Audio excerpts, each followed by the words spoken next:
अंबाजी माता का मंदिर जो गुजरात में है, जहाँ कोई मूर्ति नहीं है और वहीं पे हुआ था भगवान श्री कृष्ण का मुंडन। रामायण में गब्बर की कहानी और अंबाजी माता की कहानी बताई गई है। नमस्कार, मेरा नाम सिया है। मैं आपको चैत्र नवरात्रि के शुभ अवसर पर रोज एक माता की कहानी सुनाऊंगी।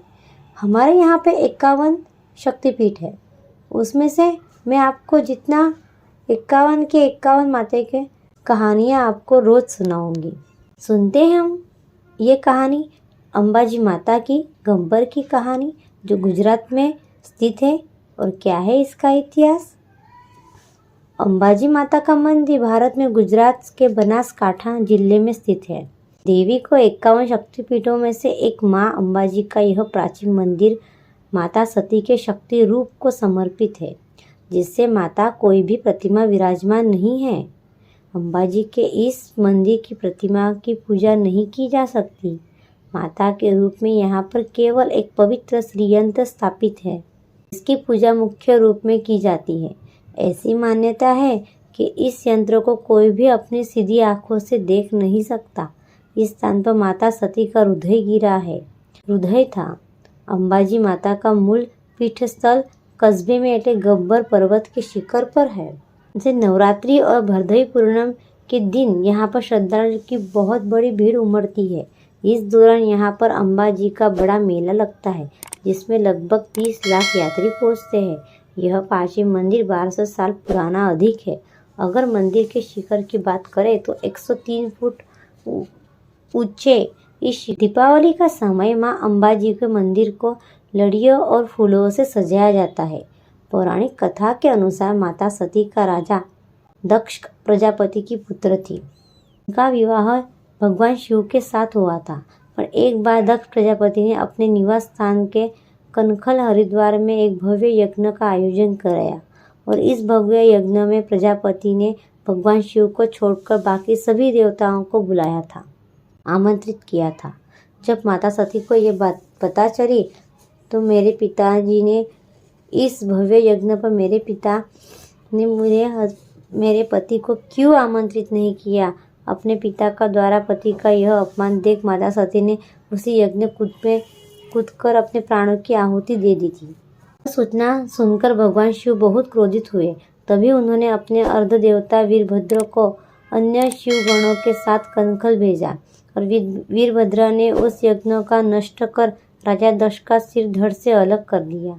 फिर सभी देवताओं के अनुरोध करने पर भगवान शिव ने राजा का दक्ष दोबारा जीवन दान देकर उसे एक बकरे का सिर लगा दिया। यह देख राजा दक्ष को अपनी गलतियों का पश्चाताप हुआ और भगवान शिव के साथ हाथ जोड़कर क्षमा मांगी। भगवान शिव अत्यधिक क्रोधित होते हुए सती के मृत शरीर को उठाकर पूरे ब्रह्मांड में चक्कर लगाने लगे। तब पश्चाताप भगवान विष्णु ने सुदर्शन चक्र से सती के शरीर के 51 भाग में विभाजित कर दिया, जिस कारण के सती के जले हुए शरीर के हिस्से पृथ्वी पर अलग अलग स्थानों पर गिरे। जहाँ जहाँ पर ये सती के शरीर के भाग गिरे थे वह सभी स्थानों पर शक्तिपीठ कहा जाता है। जहाँ पर भी अंबाजी माता का मंदिर है उस स्थान पर माता सती का हृदय गिरा है, इसलिए मंदिर की गणना 51 शक्तिपीठ में की जाती है। भक्तों यहाँ पर आकर माँ के अंबाजी के दर्शन कर उनका आशीर्वाद प्राप्त करते हैं। माँ अंबाजी एक यह मंदिर है। वैसे तो शक्तिपीठ कहा जाता है, लेकिन इस मंदिर की मान्यता बाकी मंदिरों से कुछ अलग और हटके है।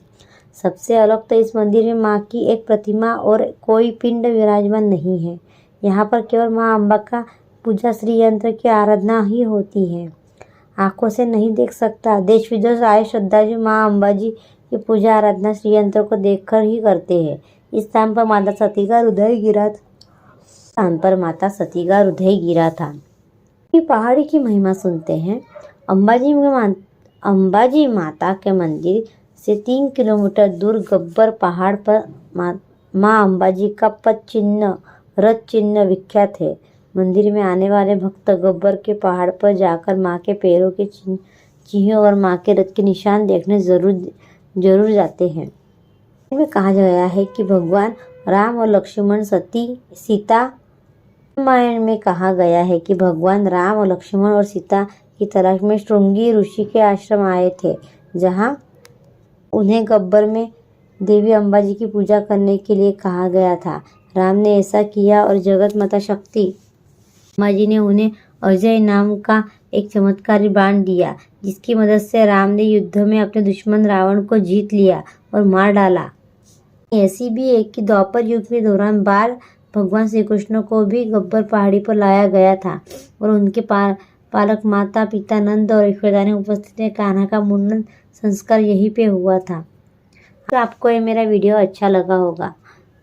आपको इसी तरह की कोई कहानी सुननी हो तो मेरे चैनल को लाइक करें, सब्सक्राइब करें, शेयर करें। धन्यवाद।